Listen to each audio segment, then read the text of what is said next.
here's the question I know people are asking. Can you actually sell your house and still live in it? In some situations, yes. And at 717 Homebuyers, we see this exact problem all the time.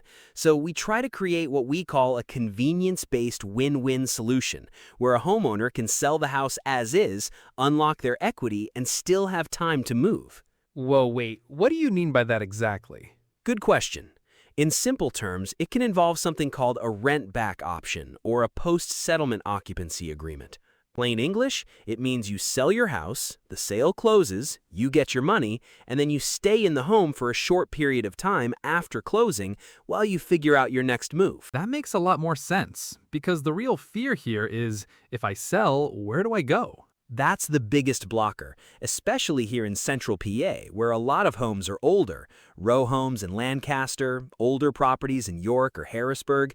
People don't want to deal with repairs, showings, and long timelines just to sell. In some situations, listing with a realtor absolutely makes sense, but if the house needs work, you're dealing with repairs, inspections, buyer financing delays, and no guaranteed timeline.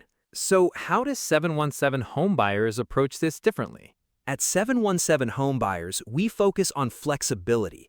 We buy houses as is, which means no repairs, no showings, no cleanup. And then we look at the seller's timeline and try to structure something that works for both sides. Including letting them stay after the sale? That's where that rent back or post-settlement occupancy comes in, and it's more flexible than people think.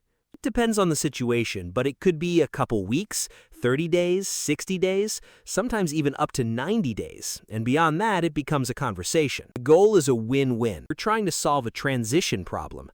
The agreement needs to spell out the timeline, the rent amount, who handles utilities, what condition the property needs to be in, and what happens at move-out. Let's talk about the money side, because that's a big driver here. Sure. Imagine a homeowner in York. We'll call her Lisa.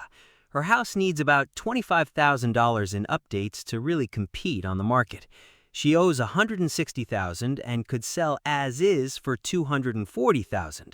So around $80,000 in equity. Right. If she lists, maybe she nets a bit more, but she has to invest time, money, and deal with uncertainty. If she sells as is, she avoids repairs, avoids showings, and unlocks that equity quickly. Down payment, moving costs, reserves. And if she has, say, a 60-day rent back, she now has both the money and the time to find the right next place.